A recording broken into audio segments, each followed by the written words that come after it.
Hello and welcome all of you in economics study. Today we will discuss the topic of methods to control trade cycles. यानी आज के इस lecture के अंदर हम व्यापार चक्रों को नियंत्रित करने के जो उपाय हैं उनके बारे में डिस्कस करेंगे। तो आइए शुरू करते हैं अपना आज का टॉपिक। सबसे पहले हम जो है व्यापार चक्र के बारे में जानते हैं। कोई भी जो अर्थव्यवस्था होती है उस अर्थव्यवस्था के अंदर एक निश्चित अवधि के बाद कभी मंदी आती है तो कभी तेजी आती है। यानी एक अर्थव्यवस्था जो होती है इस प्रकार से जो है आगे बढ़ती है। ये मान लीजिए उसकी ग्रोथ रेट है, इस ग्रोथ रेट के या तो ऊपर की तरफ जो उसका जो आर्थिक क्रियाओं की स्थिति होगी या उसकी आर्थिक क्रियाएं इसे नीचे की तरफ होंगी। तो बिल्कुल इसके ऊपर ऊपर जो है आर्थिक क्रियाएं जो स्मूथली मूव नहीं करती है। तो इस स्थिति को हम जो है ट्रेड साइकिल या व्यापार चक्र कहते हैं। तो व्यापार चक्रों की जो एक मुख्य बात होती है कि ये जो एक निश्चित अवधि के बाद में आते हैं और प्रत्येक व्यापार चक्र के अंदर 4 अवस्थाएं होती है। पहली अवस्था बूम की होती है, उसके बाद में रिसेशन की होती है, फिर डिप्रेशन की होती है, फिर रिकवरी की होती है। और व्यापार चक्र चाहे छोटा हो चाहे बड़ा हो, उस व्यापार चक्र के अंदर ये चारों अवस्थाएं आएंगी ही आएंगी। तो इस प्रकार के जो सिचुएशन हमें देखने को मिलती है कि मंदी और तेजी आती है अर्थव्यवस्था के अंदर, उस सिचुएशन को हम जो है ट्रेड साइकिल का नाम देते हैं। अब नेक्स्ट सवाल ये पैदा होता है कि व्यापार चक्रों को जो है नियंत्रित करना क्यों जरूरी है। पहले आप ये देखते हैं, कोई भी जो अर्थव्यवस्था होती है उस अर्थव्यवस्था के अंदर अगर व्यापार चक्रों को नियंत्रित ना किया जाए तो व्यापार चक्र चाहे वो तेजी का हो चाहे उसके अंदर जो मंदी का फेज हो, वो अर्थव्यवस्था के ऊपर बुरा प्रभाव डालता ही डालता है। अब जब हम तेजी की बात करते हैं या समृद्धि की बात करते हैं तो उसके अंदर हम ये देखते हैं कि वहाँ पर रोजगार बढ़ रहा होता है, आउटपुट के अंदर जो है इंक्रीज हो रही होती है, वहाँ पर इन्वेस्टमेंट बढ़ रहा होता है, वहाँ पर जो साथ साथ में कीमतें भी बढ़ रही होती है। तो तेजी की अवस्था में इन्फ्लेशन आती है। अब इन्फ्लेशन का एक देश की अर्थव्यवस्था के ऊपर जो बुरा प्रभाव पड़ता है, क्योंकि सभी जो वर्ग होते हैं वो इस व्यापार चक्कर से या तेजी से लाभान्वित नहीं होते। इसमें एक वर्ग ऐसा भी होता है जो निश्चित आय वाला वर्ग है, उसके ऊपर इन्फ्लेशन का जो है बुरा प्रभाव पड़ेगा। दूसरा जो बहुत ही कम इनकम लेवल वाले होते हैं जिसको आप गरीब तबके के लोग कहते हैं, उनके ऊपर इसका बहुत बुरा प्रभाव पड़ेगा। तो इस प्रकार से इसको नियंत्रित करना आवश्यक है। इसी प्रकार से अगर हम बात करते हैं मंदी के व्यापार चक्र की, तो मंदी की सिचुएशन के अंदर क्या होता है, अर्थव्यवस्था के अंदर लगातार कीमतें कम हो रही होती है वस्तुओं और सेवाओं की। जब कीमतें कम होगी तो उसकी वजह से जो है बेरोजगारी फैलेगी, क्योंकि जब कीमतें कम होंगी तो जो प्रॉफिट नहीं होगा प्रोड्यूसर्स को, तो वो जो है प्रोडक्शन कम करेंगे। दूसरा डिमांड भी उस अवस्था में कम होती है तो उसकी वजह से भी जो उनके पास में एक्सेस स्टॉक जो है वहाँ पर क्रिएट हो जाता है। तो उसकी वजह से भी वहाँ पर उनको जो है प्रोडक्शन में कट करना पड़ता है। तो जो प्रोडक्शन के अंदर कमी की जाती है तो उसकी वजह से बेरोजगारी फैलेगी। तो इस प्रकार से जो मंदी की सिचुएशन होती है उसको भी नियंत्रित करना आवश्यक होता है। तो चाहे वो मंदी की व्यापार चक्र हो चाहे व्यापार चक्र का फेज तेजी का हो, दोनों ही जो है खतरनाक होते हैं, इसलिए उनको नियंत्रित करना आवश्यक होता है ताकि अर्थव्यवस्था एक स्मूथ गति से आगे बढ़ सके, एक स्मूथली जो उसका डेवलपमेंट है हो सके। तो ये हमने डिस्कस कर ही लिया कि जो क्या क्या चीज़ होती है। तो जो व्यापार चक्र होते हैं उन व्यापार चक्रों को नियंत्रित करने के लिए जो अनेक उपाय होते हैं। जो उपाय होते हैं उन उपायों को जो है एक साथ अपनाया जाता है ताकि ज़्यादा प्रभावशाली तरीके से इसको काउंटर किया जा सके। अब ऐसा नहीं है कि ठीक है जैसे फिस्कल पॉलिसी है, फिस्कल पॉलिसी को हमने यूज किया, हमने मॉनेटरी पॉलिसी का प्रयोग नहीं किया, या अदर जो मेथड है उनका हमने जो यूज नहीं किया, तो उस अवस्था के अंदर जो है व्यापार चक्रों को नियंत्रित करना कठिन होता है। तो इसलिए जो बहुत सारे उद्देश्य जो तरीके होते हैं, जो उपाय होते हैं, उन उपायों को जो है एक साथ अपनाने की कोशिश की जाती है। तो ये कौन-कौन से उपाय हैं, अब हम इनको देखते हैं। पहला है मौद्रिक उपाय यानी मॉनेटरी मेजर्स, दूसरा है राजकोषीय उपाय यानी फिस्कल मेजर्स, और तीसरा है प्रत्यक्ष उपाय नियंत्रण यानी डायरेक्ट कंट्रोल। तो इन तीनों उपायों को अब हम एक-एक करके जो डिटेल में डिस्कस करेंगे। तो सबसे पहले हम करते हैं मौद्रिक नीति, ये जो कि मौद्रिक उपायों के अंतर्गत आता है। तो मौद्रिक नीति के अंतर्गत क्या होता है वो देखते हैं। मौद्रिक नीति से अभिप्राय उस नीति से है जिसमें एक देश का केंद्रीय बैंक आर्थिक स्थिरता यानी ना तो कीमतों को वो बढ़ने देना चाहता है, तेजी आने देना चाहता है, ना ज़्यादा मंदी आने देना चाहता है, उसको प्राप्त करने के लिए मुद्रा की मात्रा को नियंत्रित करता है। अब मुद्रा की मात्रा को नियंत्रित करने के लिए वो साख के प्रवाह को नियंत्रित करता है, वो मुद्रा की पूर्ति को नियंत्रित करता है, और वो मुद्रा की लागत जो होती है वो ब्याज की दर होती है। तो ब्याज की दर के माध्यम से जो मुद्रा की मात्रा को नियंत्रित करता है। तो मुद्रा की मात्रा जो होती है कीमतों को प्रभावित करती है। अगर किसी अर्थव्यवस्था के अंदर मुद्रा की मात्रा बढ़ जाती है तो कीमतें बढ़ेंगी। अगर किसी अर्थव्यवस्था के अंदर मुद्रा की मात्रा कम हो जाती है तो कीमतों में कमी होगी। तो अगर अर्थव्यवस्था में मुद्रा की मात्रा ज़्यादा है, कीमतें बढ़ रही है, तो उसे कम करना चाहिए। तो उसके लिए वो साख के प्रवाह को नियंत्रित करता है, वो मुद्रा की पूर्ति को नियंत्रित करता है और वो ब्याज की दर को नियंत्रित करता है और उसके माध्यम से जो है मुद्रा की पूर्ति को नियंत्रित किया जाता है।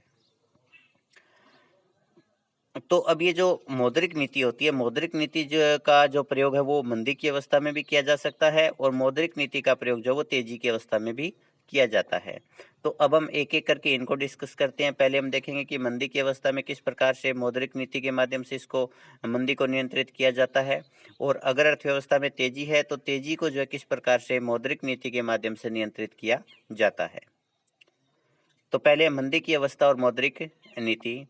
मंदी के चक्कर को दूर करने के लिए विस्तारवादी मौद्रिक नीति को अपनाया जाता है। जैसा कि विस्तार का इससे पता चल रहा है कि इस अवस्था के अंदर जो है वो अर्थव्यवस्था में मुद्रा की पूर्ति को बढ़ाया जाएगा, मुद्रा की मात्रा को बढ़ाया जाएगा। क्योंकि मंदी की वजह क्या है कि अर्थव्यवस्था के अंदर मांग का लेवल कम है। मांग के लेवल को बढ़ाने के लिए अर्थव्यवस्था के अंदर सप्लाई ऑफ मनी बढ़ानी पड़ेगी, क्योंकि जब अर्थव्यवस्था में ज़्यादा मुद्रा की मात्रा होगी तो उसके कारण मांग बढ़ेगी और जब मांग बढ़ेगी तो उसके कारण कीमतों में भी वृद्धि होगी। तो ऐसे में जब कभी भी एक अर्थव्यवस्था के अंदर मंदी की स्थिति आती है तो मौद्रिक नीति में इस प्रकार से चेंज किया जाता है ताकि अर्थव्यवस्था के अंदर जब मुद्रा की मात्रा या मुद्रा की पूर्ति वो पहले से ज़्यादा हो। तो जब ये विस्तारवादी नीति अपनाई जाएगी तो इसके कारण अर्थव्यवस्था में साख मुद्रा का विस्तार होगा। साख क्या होती है? जो बैंकों के द्वारा उधार दिया जाता है, उस मुद्रा की मात्रा है उसमें वृद्धि होगी। अब जब साख की मात्रा में वृद्धि होगी तो उसके कारण एक तो साख का प्रयोग किया जाएगा निवेश के लिए, तो उसके कारण निवेश में वृद्धि होगी। दूसरा, उस साख का प्रयोग किया जाएगा कंजप्शन के लिए, तो उसके कारण जो है मांग में वृद्धि होगी। तो जब निवेश बढ़ता है तो लोगों की आय बढ़ती है। दूसरा, जब साख का विस्तार होता है तो भी लोगों के पास में मुद्रा आती है, वो उधार लेकर के जो वो मुद्रा का प्रयोग मांग के लिए करते हैं। तो इस प्रकार से दोनों ही तरीकों से अर्थव्यवस्था के अंदर जो है वो कीमत में वृद्धि होती है कि मांग बढ़ेगी, मांग बढ़ने से कीमत स्तर में वृद्धि होगी और जब कीमत स्तर वृद्धि होगी तो उसके कारण जो है मंदी का जो व्यापार चक्कर है उसको नियंत्रित किया जा सकता है। तो सिंपल सी बात अगर आप एक शब्द में कहें तो मौद्रिक नीति को जो के उपाय मंदी की अवस्था में अपनाए जाते हैं, तो वो उपाय अपनाए जाते हैं जिसके कारण अर्थव्यवस्था में मुद्रा का प्रसार हो। तो इसके लिए कौन कौन से उपाय अपनाए जाएंगे वो देखिएगा। इसके लिए जो मौद्रिक नीति के उपकरण है उसमें बैंक दर को जो कम किया जाएगा, क्योंकि बैंक दर जो होती है वो क्या होती है, ये देखिए इधर आरबीआई है। आरबीआई के आगे में आगे जो वो बैंक है, कॉमर्शियल बैंक है। अब यहाँ पर आरबीआई जो है इनको उधार देता है जिस दर के ऊपर, उसको हम बैंक दर कहते हैं। जब बैंक दर में कमी होगी तो उसके कारण कॉमर्शियल बैंकों को उधार जो सस्ता मिलेगा और अगर इन बैंकों को उधार सस्ता मिल रहा है तो आगे ये ग्राहकों को भी कम ब्याज की दर पर उधार देंगे, जिससे ग्राहक ज़्यादा उधार लेंगे, ज़्यादा निवेश करने वाले निवेश करने वाले भी ज़्यादा उधार लेंगे। तो इसके कारण अर्थव्यवस्था में मुद्रा की पूर्ति बढ़ेगी और अर्थव्यवस्था के अंदर मांग में वृद्धि होगी। दूसरा जो इसके अंदर तरीका है वो तरीका है CRR, कैश रिजर्व रेशियो और नगद आरक्षित अनुपात। ये एक ऐसी जो बैंक के पास में जमा ग्राहक करवाते हैं, जो व्यापारिक बैंक है उनके पास में ग्राहकों ने जो अपना पैसा जमा करवाया है उसका एक निश्चित भाग बैंकों को जो आरबीआई के पास रखना पड़ता है। अब अगर आरबीआई के पास में CRR ज़्यादा है तो ज़्यादा पैसा आरबीआई के पास चला गया तो वो पैसा आगे बैंक उधार नहीं दे पाएंगे, तो इससे बैंक आगे कम उधार दे पाते हैं जिसके कारण अर्थव्यवस्था में मुद्रा की पूर्ति में कमी होती है। लेकिन अगर CRR को कम कर दिया जाता है, जैसे मान लीजिए कि CRR 10% है पहले, तो इसका मतलब क्या हुआ, अगर 100 रुपये आए हैं तो उसको 10 रुपये तो आरबीआई के पास में जमा करवाने हैं, 90 रुपये आगे उधार दे पाएगा। अब अगर CRR कम करके 5% कर दिया तो उस वजह से क्या करे होगा कि 95 रुपये आगे उधार दे पाएगा, क्योंकि अब उसे आरबीआई के पास केवल 5 रुपये जमा करवाने हैं। तो इस प्रकार से जब कभी भी अर्थव्यवस्था के अंदर विस्तारवादी नीति अपनाई जाती है तो बैंक दर को कम किया जाता है, CRR को कम किया जाता है और इसी प्रकार से SLR को भी कम किया जाता है। SLR क्या है? वैधानिक तरलता अनुपात, स्टैच्यूटरी लिक्विडिटी रेशियो। तो ये क्या होता है, ये भी जो बैंकों के पास में ग्राहक जमा करवाते हैं उस जमा का एक निश्चित अनुपात बैंकों को अपने पास रखना पड़ता है। तो अगर अपने पास रखने वाली अमाउंट भी ज़्यादा है तो बैंक आगे उधार कम दे पाएंगे। तो ऐसे में इस SLR है उसकी दर को कम किया जाता है, और जब SLR की दर कम होगी तो उसके कारण जो है व्यापारिक बैंकों को अपने पास जो जमा है उस जमा का कम अनुपात नगद रूप में या जो सिक्योरिटी जो उसके रूप में रखना पड़ता है, जिसके कारण वो आगे उधार ज़्यादा दे पाते हैं, तो उसके कारण साख का विस्तार होता है। दूसरा, खुले बाजार की क्रियाओं के अंतर्गत मंदी की जो सिचुएशन होती है, उस सिचुएशन के अंदर सरकारी प्रतिभूतियां जो होती है वो जनता से खरीदी जाती है, क्योंकि जब सरकारी प्रतिभूति जनता के पास से खरीदी जाएगी तो मुद्रा जो जनता के पास में जाएगी, तो उसके कारण जनता के पास में अगर ज़्यादा मुद्रा होगी तो उसके कारण वहाँ पर डिमांड ज़्यादा होगी, और डिमांड ज़्यादा होगी तो उसके कारण अर्थव्यवस्था में कीमत स्तर में वृद्धि होगी। और इसके साथ ही जो गुणात्मक उपाय होते हैं साख नियंत्रण के, उनको भी इस प्रकार से प्रयोग किया जाता है ताकि अर्थव्यवस्था के अंदर साख का विस्तार हो, मुद्रा का विस्तार हो। तो कुल मिलाकर के मंदी की अवस्था के अंदर विस्तारवादी मौद्रिक नीति अपनाई जाती है ताकि मंदी के चक्कर को नियंत्रित किया जा सके। नेक्स्ट है मुद्रास्फीति की अवस्था और मौद्रिक नीति। ये जो है तेजी का व्यापार चक्कर होता है, क्योंकि मुद्रास्फीति का मतलब जब कीमतें बढ़ रही होती है तो ये समृद्धि की या विस्तार की अवस्था होती है या तेजी की अवस्था होती है। तो इस अवस्था के अंदर जो है वो कीमतें बढ़ रही होती है। तो ऐसे में इस जो व्यापार चक्कर को नियंत्रित करने के लिए, जो व्यापार चक्कर तेजी का उसको नियंत्रित करने के लिए संकुचनकारी मौद्रिक नीति को अपनाया जाता है। संकुचन का मतलब क्या होता है कि इसके अंदर अर्थव्यवस्था के अंदर से सरकार मौद्रिक नीति के माध्यम से मुद्रा को अपनी तरफ खींचती है, यानी अर्थव्यवस्था के अंदर मुद्रा की मात्रा कम रहनी चाहिए। तो जब संकुचनकारी नीति अपनाई जाएगी तो उसके कारण अर्थव्यवस्था के अंदर मुद्रा का प्रसार कम होगा। तो जब संकुचनकारी नीति अपनाते हैं तो उससे साख मुद्रा का संकुचन होता है, और जब साख मुद्रा का संकुचन होता है तो उसके कारण एक तरफ इन्वेस्टमेंट में कमी आती है और दूसरी तरफ मांग में कमी आती है। इसकी वजह से अर्थव्यवस्था के अंदर जो कीमत स्तर है उसमें कमी होती है, और जब कीमत स्तर में कमी होगी तो उसके कारण अर्थव्यवस्था के अंदर जो तेजी का व्यापार चक्कर है उसको नियंत्रित किया जा सकता है। तो इसके लिए कौन सी नीति अपनाई जाएगी? वो जो हमने पीछे जब मंदी का व्यापार चक्कर नियंत्रित करने की जो मौद्रिक नीति अपनाई थी उसके बिल्कुल विपरीत, यानी इसके अंदर बैंक दर में वृद्धि की जाएगी ताकि केंद्रीय बैंक से व्यापारिक बैंकों को उधार महंगा मिले। जब उनको उधार महंगा मिलेगा तो आगे ग्राहकों को अधिक ब्याज की दर पर उधार देंगे, और जब ग्राहकों को अधिक ब्याज की दर के ऊपर ऋण मिलता है तो वो ऋण कम लेते हैं, उससे मांग कम होती है। दूसरा, CRR में वृद्धि कर दी जाएगी, तो उसके कारण जब CRR बढ़ेगा तो व्यापारिक बैंकों को ज़्यादा मात्रा केंद्रीय बैंक के पास जमा करवानी पड़ेगी, और उसके कारण वो उधार आगे कम दे पाएंगे। इसी प्रकार से SLR में जब वृद्धि की जाती है तो व्यापारिक बैंकों को अपने पास जो है ज़्यादा जमा राशि रखनी पड़ती है, जिसकी वजह से आगे उधार कम दे पाते हैं। तो इस अवस्था के अंदर ये जो है मौद्रिक नीति जो अपनाई जाती है वो संकुचनकारी होती है। संकुचनकारी मौद्रिक नीति की अवस्था में केंद्रीय बैंक केंद्र जो बैंक दर है उसमें वृद्धि होती है, CRR और SLR में भी वृद्धि होती है। इसी के साथ जो खुले बाजार की क्रियाएं होती है उसके अंतर्गत सरकारी प्रतिभूतियों को जनता को बेचा जाता है, क्योंकि जब जनता को सरकारी प्रतिभूतियां बेची जाएंगी तो जनता के पास तो सिक्योरिटी चली गई, बदले में जो मुद्रा है उनकी जो कीमत है वो सरकार के पास में आ जाती है या बैंकों के पास में आ जाती है। तो उसके कारण अर्थव्यवस्था में मुद्रा की मात्रा कम होती है। तो मुद्रा की मात्रा कम होगी तो लोग मांग कम करेंगे, और मांग कम करेंगे तो उसके कारण अर्थव्यवस्था में कीमत स्तर में कमी आती है। इसके साथ है जो साख नियंत्रण के गुणात्मक उपाय है, उन गुणात्मक उपायों को भी इस प्रकार से लागू किया जाता है ताकि अर्थव्यवस्था के अंदर मुद्रा का संकुचन हो। तो इस प्रकार से एक देश की जो के अंदर जो है मौद्रिक नीति को अपना करके जो तेजी और मंदी के जो व्यापार चक्कर होते हैं उन दोनों को ही जो है नियंत्रित किया जा सकता है। नेक्स्ट है राजकोषीय नीति। पहले हम राजकोषीय नीति को समझते कि होती क्या है। राजकोषीय नीति से अभिप्राय किसी भी सरकार की उस नीति से होता है जो सरकार की आय, व्यय और ऋण संबंधी नीति से संबंध रखती है। यानी सरकार की आय, व्यय और ऋण संबंधी जो पॉलिसी होती है उसको हम जो फिस्कल पॉलिसी कहते हैं। अब सरकार जो होती है अपनी इस राजकोषीय नीति के माध्यम से भी व्यापार चक्रों को नियंत्रित कर सकती है। तो व्यापार चक्रों को नियंत्रित करने के लिए जब सरकार राजकोषीय नीति अपनाती है तो उसके अंतर्गत दो उपाय अपनाए जाते हैं। पहला तरीका है स्वचालित स्थिरक, दूसरा है विवेकपूर्ण उपाय। तो पहले आप स्वचालित स्थिरक को करेंगे। स्वचालित स्थिरक होता क्या है पहले आप वो देखते हैं।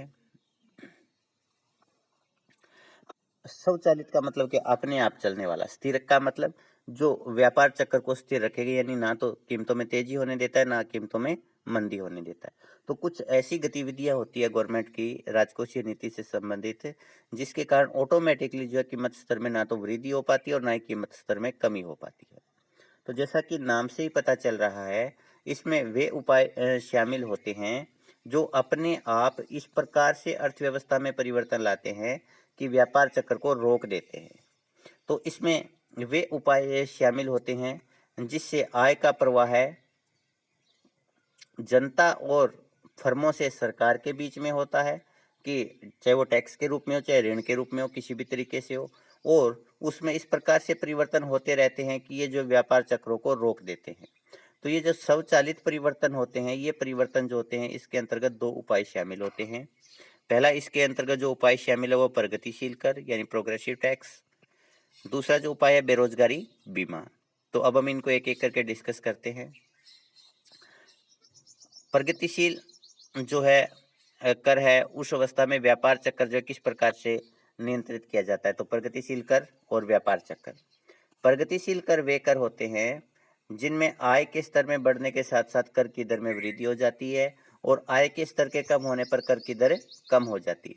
यानी अगर इनकम बढ़ी तो जो टैक्स है उसके अंदर वृद्धि होगी टैक्स के रेट में, और अगर इनकम कम होगी तो उसके कारण जो है टैक्स के रेट में भी कमी होगी। तो इस प्रकार से जैसे जैसे इनकम बढ़ेगी वैसे वैसे टैक्स की दर ज़्यादा पे करनी पड़ेगी, और जैसे जैसे इनकम कम होगी वैसे वैसे टैक्स की दर जो कम भुगतान करनी पड़ेगी। तो इसमें होता क्या है कि जब अर्थव्यवस्था में मुद्रास्फीति होती है तो मुद्रास्फीति की अवस्था के अंदर लोगों की इनकम अधिक होती है और लोगों के अंदर जो अर्थव्यवस्था के अंदर मांग का स्तर भी ज़्यादा होता है। अब मांग बढ़ने का कारण क्या, ये इनकम है। तो ऐसे में अगर प्रगतिशील कर लगाए जाते हैं तो जैसे ही इनकम बढ़ी, इनकम बढ़ने के कारण अर्थव्यवस्था के अंदर ज़्यादा कर के रूप में आय जो है सरकार के पास चली जाती है, यानी जनता के पास जो है इतनी अधिक आय नहीं रह पाती कि वो मांग को बढ़ा पाए। तो ऐसे में जब कर की दर बढ़ जाएगी तो उसके कारण लोगों के पास में प्रयोज्य आय में वृद्धि नहीं होगी। प्रयोज्य आय वो आय होती है जो लोग खर्च करने के लिए स्वतंत्र होते हैं। जैसे मान लीजिए कि पहले एक व्यक्ति की इनकम जो थी वो 1 लाख रुपए थी, वो जो है इस 1 लाख रुपए के ऊपर 5% की दर से 5,000 रुपए की पेमेंट कर रहा था। अब 5,000 रुपए की अगर ये पेमेंट कर रहा था तो ये 95,000 रुपए इसके पास में जो है डिस्पोजेबल इनकम थी, प्रयोज्य आय थी। अब इसकी जो है तनख्वाह बढ़ करके 1.5 लाख हो गई, और अगर 1.5 लाख इसकी तनख्वाह होगी तो इसके ऊपर हो सकता है कि 15% की दर से जो वो टैक्स लगे। अगर 15% की दर से इसके ऊपर टैक्स लगता है तो ऐसे में 1.5 लाख रुपए जो इसकी इनकम बढ़ी है उसके कारण मांग में ज़्यादा वृद्धि नहीं होगी, क्योंकि बढ़ी हुई इनकम का ज़्यादा हिस्सा जो वो टैक्स के रूप में चला जाएगा। तो इस अवस्था के अंदर जो है प्रयोज्य आय नहीं बढ़ेगी, और प्रयोज्य आय अगर नहीं बढ़ेगी तो मांग नहीं बढ़ेगी, मांग नहीं बढ़ेगी तो कीमत में वृद्धि नहीं होगी। तो इस प्रकार से प्रगतिशील कर की वजह से आय के बढ़ने पर भी अर्थव्यवस्था के अंदर कीमत स्तर में वृद्धि कम होती है या नहीं होती। दूसरा, अगर अर्थव्यवस्था के अंदर मंदी की स्थिति है यानी अवस्फीति है, तो अवस्फीति जब भी होती है तो उस अवस्था के अंदर आय कम हो जाती है, और जब आय कम होगी तो उसके कारण मांग में भी कमी आती है, और जब मांग कम होगी तो कीमत स्तर में गिरावट आएगी। ऐसे में यदि प्रगतिशील कर लगाया जाता है तो उसके कारण जब आय कम हुई तो आय के कम होने पर लोगों के ऊपर कर की दर है उसमें भी कमी हो जाती है। जब कर की दर कम होगी इसका मतलब लोगों को जो टैक्स कम पे करना पड़ा।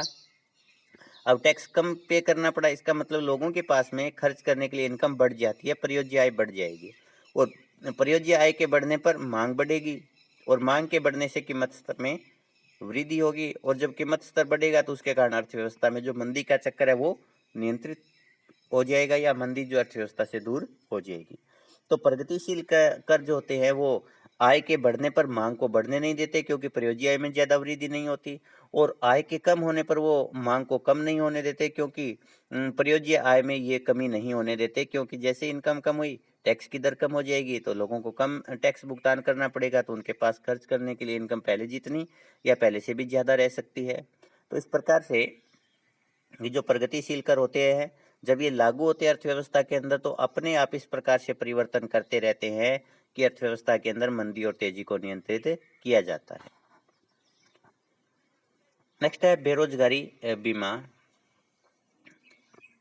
जब अर्थव्यवस्था के अंदर समृद्धि यानी तेजी का दौर होता है तो उस अवस्था के अंदर सरकार द्वारा बेरोजगारी कोष के में जमा के रूप में मुद्रा काफ़ी ज़्यादा जमा हो जाती है। तो एक बेरोजगारी कोष बना दिया। जब अर्थव्यवस्था में तेजी है तो बेरोजगारी कम है, तो इस अवस्था के अंदर सरकार जो है बेरोजगारों को की सुविधा के लिए जो स्कीम चला रखी थी उसके अंतर्गत उस कोष के अंदर वो पैसा जमा करवाते रहते हैं। तो उस कोष के अंदर क्योंकि बेरोजगार तो है ही नहीं, तो बेरोजगारों को कोई मदद नहीं देनी, या कम बेरोजगार है तो ज़्यादा मदद नहीं देनी, इसलिए कोष के अंदर पैसा बढ़ जाता है और ये जो जनता के पास में नहीं जा पाता, जिसके कारण मांग में वृद्धि नहीं होती। तो मांग नहीं बढ़ेगी तो कीमत नहीं बढ़ेगी। इसी प्रकार से यदि मंदी की स्थिति है तो मंदी की स्थिति के अंदर क्या होता है, जो कोष के अंदर पैसा जमा किया हुआ था उस पैसे को सरकार बेरोजगारों को भुगतान करती है। जब बेरोजगारों को भुगतान किया जाता है तो उसके कारण उनकी आय बढ़ती है, उनके पास में व्यय करने के लिए जो आमदनी होती है उसमें वृद्धि हो जाती है। इसके कारण मांग में कमी नहीं हो पाती और जब मांग कम नहीं होगी तो उसके कारण मंदी भी नहीं आएगी, यानी मांग का स्तर जो बढ़ जाता है तो उसके कारण मंदी की स्थिति है वो भी दूर हो जाती है। तो इस प्रकार से ये जो बेरोजगारी बीमा है, जिसके अंतर्गत मंदी के अंदर सरकार उस बीमे से भुगतान करती है उस कोष में से, तो उसके कारण मांग में कमी नहीं हो पाती और तेजी की अवस्था के अंदर सरकार उस कोष में से भुगतान नहीं करती बल्कि उस कोष को बढ़ाती चली जाती है, जिसके कारण जो वो अर्थव्यवस्था के अंदर मांग में वृद्धि नहीं हो पाती। नेक्स्ट इसके बाद है विवेकपूर्ण उपाय। ये राजकोषीय नीति के वो उपाय होते हैं जो जनता जो सरकार के विवेक पर निर्भर करते हैं, यानी सरकार जो है इन उपायों का प्रयोग अपने सोच अपनी समझ के अनुसार करती है। तो इसके अंतर्गत जो कौन कौन से उपाय शामिल है वो आप देखते हैं। इसके अंतर्गत जो है पहले कर की नीति शामिल है, दूसरा ऋण की नीति शामिल है और तीसरा सार्वजनिक व्यय की नीति शामिल है। तो अब हम ये देखते हैं कि इन तीनों नीतियों के माध्यम से कर, ऋण और सार्वजनिक व्यय, उसके माध्यम से सरकार जो है वो व्यापार चक्रों को किस प्रकार से नियंत्रित कर सकती है। इन उपायों का प्रयोग जो है व्यापार चक्रों को नियंत्रित करने के लिए निम्न प्रकार से किया जा सकता है। पहला है कर और सार्वजनिक व्यय का प्रयोग। अगर अर्थव्यवस्था के अंदर मंदी की स्थिति है, अगर अर्थव्यवस्था के अंदर मंदी का चक्कर है तो उस अवस्था के अंदर सरकार जो कर की दर को तो स्थिर रखेगी, लेकिन सार्वजनिक व्यय में परिवर्तन करेगी। सार्वजनिक व्यय में परिवर्तन किस प्रकार से किया जाएगा वो देखिएगा। सार्वजनिक व्यय में वृद्धि की जाएगी, क्योंकि जब सार्वजनिक व्यय बढ़ेगा तो उसके कारण जो है एक तो डायरेक्ट मांग बढ़ी कि सरकार ने जो व्यय किया वो वस्तुओं और सेवाओं के ऊपर किया, दूसरा सार्वजनिक व्यय के परिणाम स्वरूप आम जनता की आय बढ़ती है, क्योंकि सरकार का व्यय है वो जनता की आय है, तो उसके कारण जो है मांग बढ़ेगी और मांग के बढ़ने के दौरान अर्थव्यवस्था के अंदर जो मंदी है वो दूर हो जाएगी, यानी मंदी के चक्कर को नियंत्रित किया जा सकता है। लेकिन यहाँ पर सरकार ज़्यादातर कर की दर को परिवर्तित नहीं करती। इसके पीछे कारण ये कि सरकार को अपने व्यय को बढ़ाना है, तो व्यय तभी बढ़ेगा जब आमदनी होगी सरकार की। अगर या वैसे सरकार यहाँ कर की दर को भी कम कर सकती है, लेकिन कर की दर को अगर सरकार कम करेगी तो उसका सार्वजनिक व्यय के ऊपर बुरा प्रभाव पड़ेगा। तो इसलिए सरकार जो होती है कर की दर में परिवर्तन न करते हुए केवल सार्वजनिक व्यय में वृद्धि करते हुए मंदी के दौर को नियंत्रित करने की कोशिश करती है। दूसरा है करों की दर में परिवर्तन और सार्वजनिक व्यय को स्थिर रख के। इसके अंदर सरकार क्या करती है कि सरकार सार्वजनिक व्यय को तो स्थिर रखती है, यानी सार्वजनिक व्यय में ना तो कमी करती है ना वृद्धि करती है, बल्कि कर की दर को बढ़ा देती है। तो जब कर की दर बढ़ेगी तो उसके कारण लोगों के पास में प्रयोज्य आय कम बचेगी, और जब सरकार लोगों के पास में प्रयोज्य आय कम बचेगी तो उसके कारण अर्थव्यवस्था के अंदर मांग के स्तर में गिरावट आएगी, और मांग के स्तर में जब गिरावट आएगी तो उसके कारण जो तेजी की स्थिति है उसको नियंत्रित किया जा सकता है। और इसके बाद में तीसरा जो तरीका है वो है कि दोनों में ही परिवर्तन किया जाता है, यानी करों में भी परिवर्तन किया जाता है और सार्वजनिक व्यय में भी परिवर्तन किया जाता है। इसका प्रयोग भी जो है तेजी को नियंत्रित करने के लिए किया जाता है। तेजी का जो व्यापार चक्र है उस अवस्था के अंदर सरकार दोनों उपाय अपनाती है।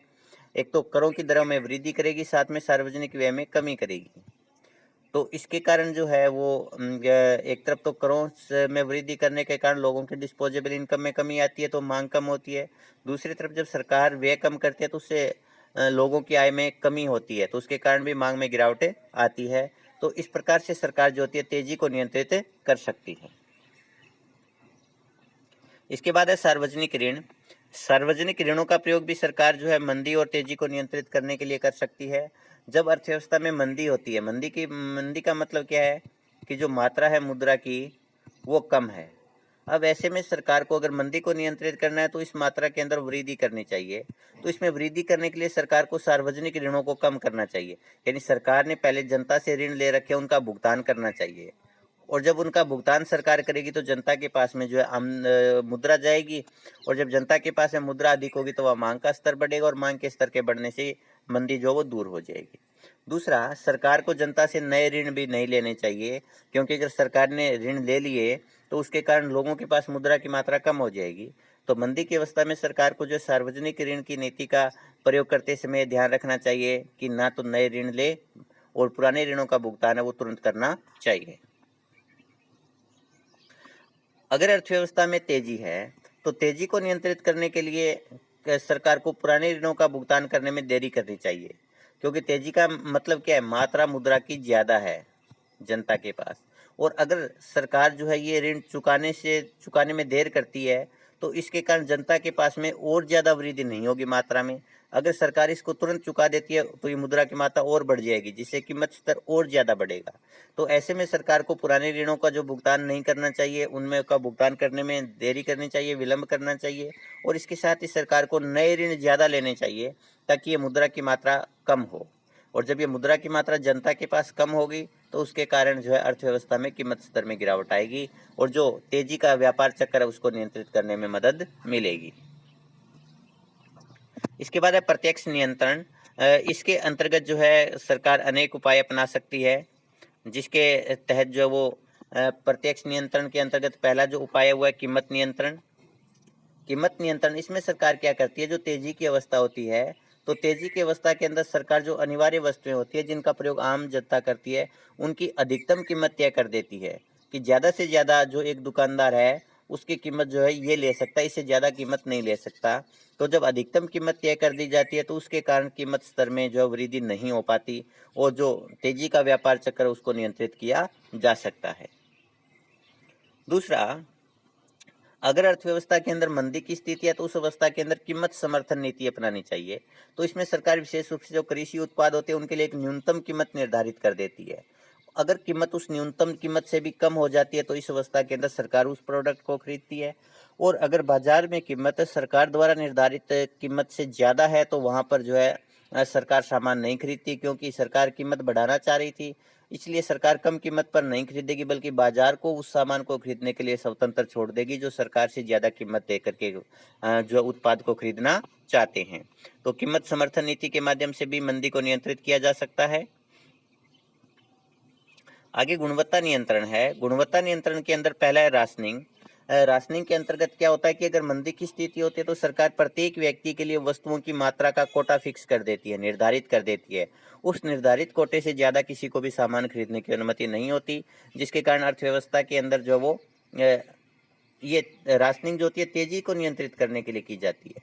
तो जब मांग जो है वो नियंत्रित होगी, क्योंकि राशनिंग की वजह से जो है प्रत्येक व्यक्ति चाह करके भी ज़्यादा सामान नहीं खरीद पाता, क्योंकि सरकार ने कोटा फिक्स कर रखा है, तो उससे मांग में गिरावट आती है, और मांग में गिरावट आने की वजह से अर्थव्यवस्था के अंदर जो तेजी का व्यापार चक्र है उसमें भी कमी होती है। नेक्स्ट है लाइसेंसिंग नीति। लाइसेंसिंग नीति जो होती है उसका प्रयोग जो है वो मंदी और तेजी दोनों को नियंत्रित करने के लिए किया जा सकता है। अगर मंदी की अवस्था है तो उस अवस्था के अंदर सरकार क्या करेगी कि कम लाइसेंस जारी करेगी, प्रोडक्शन के लेवल को कम कर देगी, और जब प्रोडक्शन का लेवल कम होगा तो उसके कारण कीमतें बढ़ने लगेंगी और ये मंदी जो वो दूर हो जाएगी। और अगर अर्थव्यवस्था में तेजी का दौर है तो उस अवस्था के अंदर सरकार जो है ज़्यादा मात्रा में लाइसेंस जारी करेगी, जिसके कारण प्रोडक्शन में वृद्धि होगी। प्रोडक्शन में वृद्धि की वजह से जो वो कीमतों में गिरावटें आएगी। तो इस प्रकार से ये जो लाइसेंसिंग पॉलिसी होती है इसके अंतर्गत जो है सरकार मंदी और तेजी दोनों प्रकार के व्यापार चक्रों को नियंत्रित कर सकती है। इसके बाद है मजदूरी नियंत्रण। इसके अंतर्गत सरकार जो होती है वो मजदूरों की आय को नियंत्रित करके व्यापार चक्र को नियंत्रित करती है। अगर मंदी की स्थिति है तो सरकार जो है मजदूरों की मजदूरी बढ़ा देगी, जिसके कारण उनकी आय बढ़ेगी, आय बढ़ने से मांग बढ़ेगी, और मांग बढ़ेगी तो कीमतों में वृद्धि होगी। और अगर तेजी की स्थिति है तो उस अवस्था के अंदर जो है वो मजदूरों की आय में कमी की जाती है, जिसकी वजह से मांग में कमी होगी, और मांग कम होगी तो उसके कारण कीमतों में भी कमी आ जाएगी। तो अब तक हमने ये जो उपाय किए वो उपाय थे जिसके माध्यम से सरकार जो है, एक देश की सरकार व्यापार चक्रों को नियंत्रित करती है। अब हम इसका मूल्यांकन वाला पार्ट देखते हैं कि अभी तक हमने जो टॉपिक किया वो आपको कितना कुछ समझ में आया है, वो आप इन क्वेश्चन के माध्यम से पता लगाइएगा। पहला, व्यापार चक्र क्या होते हैं, इनको नियंत्रित करना क्यों जरूरी है। दूसरा है, व्यापार चक्रों को नियंत्रित करने के मौद्रिक और राजकोषीय तथा प्रत्यक्ष उपायों का वर्णन कीजिए। इसी के साथ हमारा ये टॉपिक समाप्त होता है। धन्यवाद।